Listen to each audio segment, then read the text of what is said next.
Welcome back to New World Next Week. I'm James Corbett of corbettreport.com. James Evan Pilato of MediaMonarchy.com. Ignored warnings come back to haunt us.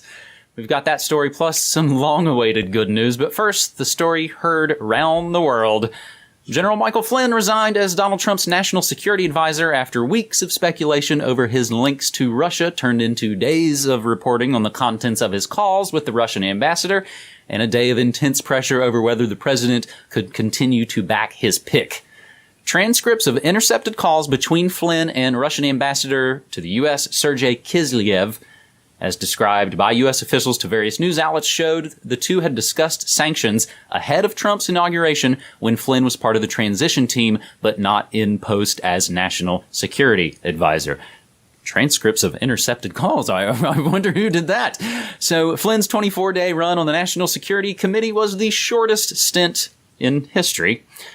Trump named retired Lieutenant General Joseph Keith Kellogg Jr. as acting National Security Advisor, according to Flynn's resignation letter, considering other permanent replacements. You might remember the name Keith Kellogg, although I'm not sure if his name specifically came out when we discussed TrapWire. That would be one of his surveillance inventions, and we actually talked about TrapWire several years back here on New World Next Week. And again, of course, everything we say and play always included in the show notes, and they will be linked down below so you can continue to go do the research and keep finding out more things for yourself.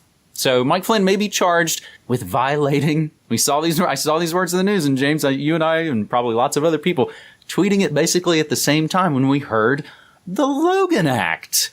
Suddenly, people interested in enforcing the Logan Act, essentially prohibiting private citizens from negotiating with foreign governments in disputes with the United States. The Logan Act background story is actually a really interesting one, and we'll include links to that as well. It goes back to 1798, where a private citizen from Philadelphia, Dr. George Logan, went to France to try and smooth over some of the revolution actions that were interfering with the U.S. James, this story, as we've talked about, everything's kind of topsy-turvy. A lot of people who have been active the last 8 years are all kind of going down in their hidey hole, and the people who have been asleep for 8 years are very wide awake and very agitated, even just kind of talking with a neighbor and just, talking cats and stuff. He wanted to talk about, did you see this? And you see this guy? People are pretty amped up, dude. What's your take on the Flynn situation?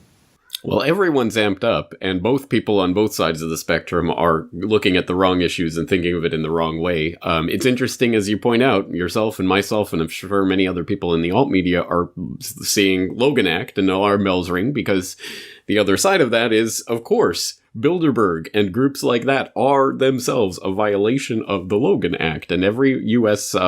citizen, private citizen that goes there to negotiate with the foreign leaders of governments that are there at Bilderberg every year are in violation of the Logan Act. The other part of Logan Act lore that we should bring up is the fact that it was passed, signed into law in 1799 by President Adams. It has only ever been used to charge one person ever, and it has never been used to successfully prosecute anyone ever in the couple hundred year history of the Logan Act now, because it's pretty much unprosecutable at this point. It's a clear abrogation of First Amendment rights. If you look at the person who was actually charged under it, some Pennsylvania farmer or something, it was because he wrote an op-ed basically just saying that he thought that the Louisiana Purchase should be given back to France or whatever. I mean, it was ridiculous and unprosecutable. It's a stupid law, but the point is, Bilderberg is on its face a violation of the Logan Act. All the U.S. citizens attending Bilderberg every year are in violation of it. It's never brought up. It's never been a political issue. No one cares about the Logan Act until there's a political, brouhaha that can be used to their advantage about it. Flynn won't be prosecuted under it, precisely because A, it's unprosecutable, and B, they don't want to set that precedent. They just want to throw it out there and get people kind of acquainted with it and kind of give the insinuation that there was some sort of breach of law going on here, and then, it'll be swept under the rug. But of course it will be etched in people's minds, like your neighbor and other people who kind of just tune into the news just enough to get whatever their political flavor of news is. Again, There were so many incredibly important issues going on here, including, as you point out, where did these transcripts of the phone calls come from? Of course, from the NSA. And I'll throw a link into an article I was reading earlier this morning about how one of the congressmen who's just outraged that they were recording Flynn's phone calls and listening in, was one of the congressmen who was all for the NSA's ability to record and monitor all U.S.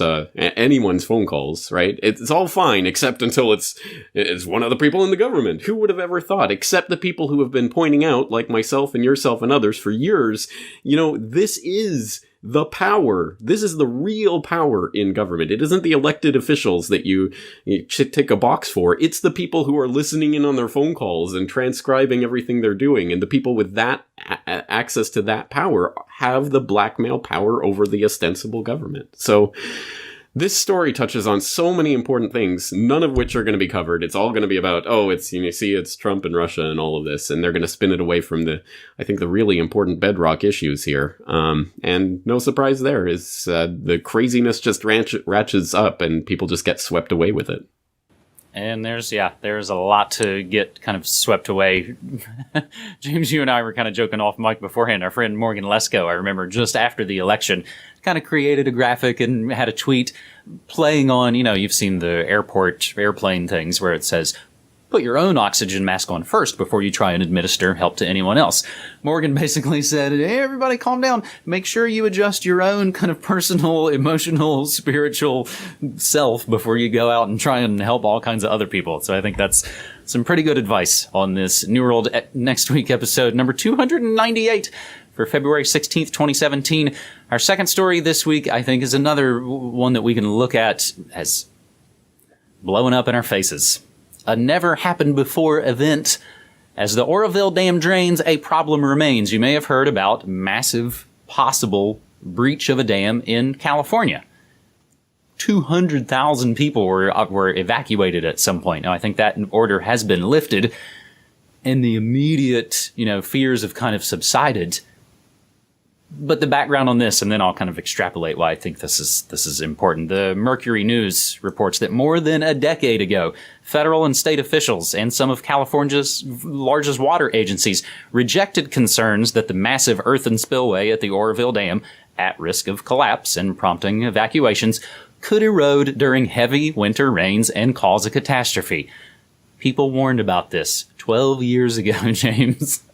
So I don't know if you have any comments on this story, if you've seen it kind of play out overseas or not, if you have any comments on this. No, in fact, as the Canadian in Japan, I'm going to pull my Canadian in Japan card. I haven't even heard of the Oroville Dam before you sent me the link to this story, so you'll have to fill me in on this and what it says about America's crumbling infrastructure in general.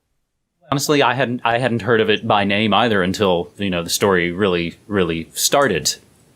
I think why I wanted to kind of talk about this, I think just like, our dams bursting and our bridges collapsing, which we see happening more and more frequently and everything else, we wait for it to blow up in our faces. That was one of my earliest kind of political social realizations growing up as a kid in America. I was like, oh, we're just really into prevention. We just wait till something blows up in our face, and then we throw all kinds of money and all kinds of resources at it once it's essentially too late, or too late to do anything really effective. I'm kind of dealing with this right now. Real talk time. I let my health and exercise slide all last year while I rebuilt Media Monarchy after being at the commercial radio stations. So now, kind of in the cold of winter here, and we had the worst winter, the most snow we've ever had here in probably about 37 years here in Oregon. Also, along with some family emergencies I'm dealing with, and you can get more on that story on my daily broadcasts if I've been talking about it on the Morning Monarchy, and even the Pump Up the Volume DJ set as well. I realized again that you have to work on these things ahead of time, all the time. It's the ounce of prevention cliche. So I basically spent a year not exercising, enjoying recreational cannabis here in Oregon, and then when it's time to go cook in the kitchen, crack open some beers. Then winter hit, and then family emergencies hit, and you realize, oh, I'm not going to fix problems I let slide over the course of a year with one rigorous weekend of running and juicing. It's not going to happen. So I find this story really interesting. And again, I think adding the personal to these stories that we see gets at, again, what you and I were talking about just off mic. Your latest video about the weird Japanese festival resonates really well, and I think it's resonating with people. That as we see all of this ratcheting up, and just trying to not wig out about everything, these are crazy times. Things are pretty topsy-turvy, James. Any thoughts on that before we move on to our third and final segment? Just that you bring up such an important point. We talk about the body politic, but that's a metaphor that is in some ways it reflects something very real. That politics is essentially just all of us and the ways that we relate to the outside world. And if we are screwed up on the inside, in whatever way, in terms of mental health or physical health or whatever, that's going to be reflected in the types of relations that we start to manifest in society as well. So absolutely, ounce of prevention is worth a million pounds of cure, especially when it comes to dealing with the biggest problems that society has to offer. So I think we all should be constantly introspective and thinking about the ways that we can get right on the inside before we take it out to the outside as well. Mm-hmm. Now, since for a lot of those reasons I've even kind of just mentioned, I haven't managed to shoot a new episode of Good News Next Week recently. So let's have some right here. Let's do a twofer. Montana House passes bill to block National License Plate Tracking Program. This via Off Now, a Montana bill that would limit the use of automated license plate readers, ALPRs or ALPRs, I'm not sure if they pronounce it that way, in the state, and place significant roadblocks in the way of a federal program using states to help track the location of millions of everyday people through pictures of their license plates. It overwhelmingly passed a full House. So that's a little bit of good news about the automotive industrial complex in Montana. And another one kind of goes right along with that in Ohio via Matt Agarist, who says if you take away the political corruption, the bribery scandals, the increased accidents, which I've got an archive of stories on Media Monarchy that I've discussed in the past, and of course the police state issues with red light cameras. Even if you take all that stuff away, you're still basically left with a system that doesn't have any due process. After the corporatist red light camera industry spread through the nation massively, people are finally beginning to realize the dystopia of it.